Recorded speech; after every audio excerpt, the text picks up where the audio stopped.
ওয়ালা this is the hair cutting. খুব সুন্দর চুল কাটানো হচ্ছে। চুল কাটার পরে কালো ব্ল্যাক দেওয়া হচ্ছে। খুব সুন্দর করে কালো ব্ল্যাক লাগানো হচ্ছে আজকে কালার। তাই আজকে রূপচর্চা করা হচ্ছে অনেক দিন পর। আমার দোকানে আমি চুল কাটি black, red colour, green colour, অনেক ধরনের কালার আছে। তাই আজকে আমি প্রথমে ব্ল্যাক কালার দেওয়া শুরু করেছি। আজকে আমাদের দোকানে অনেক ধরনের কালার আছে, অনেক ধরনের ডিজাইনের চুল কাটা হয়, অনেক ধরনের চুল কাটার পরে কালো লাগানো হয়, নিখুঁতভাবে কাটানো হয়, নিখুঁতভাবে দেওয়ানো হয়। আজকে আমরা অনেক ধরনের কালার লাগানো হয়, ব্ল্যাকও দেওয়া হয়।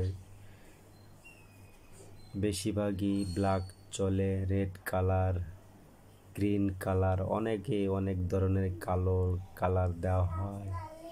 কত ধরনের কত কালার দেওয়া হয়। চুল কাটার পরে সুন্দর করে চুলগুলো কেটে দাড়িগুলো সাইজ করে দাড়িগুলো তো দেওয়া হয়, চুলেও দেওয়া হয়। কত সুন্দর করে কাটানো হয়, কাটানো হওয়ার পরে দেয়।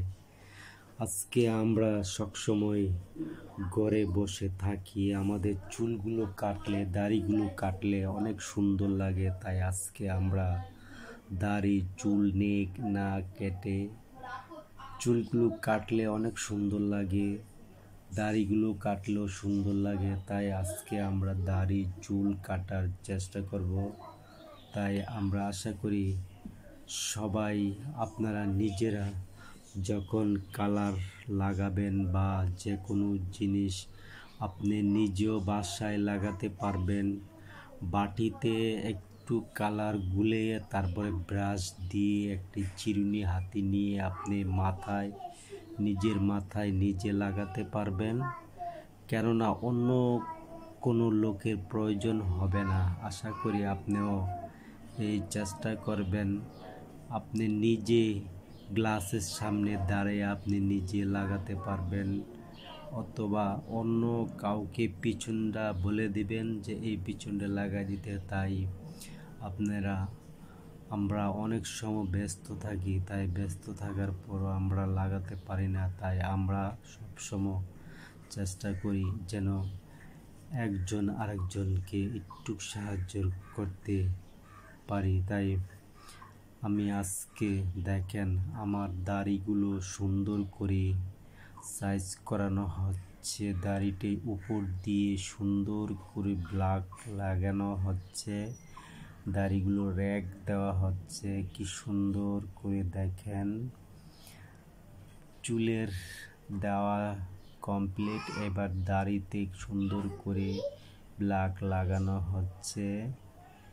আপনাদের দাড়ি যদি আপনি একটু সাইজ করতে চান তাহলে আপনিও পারবেন।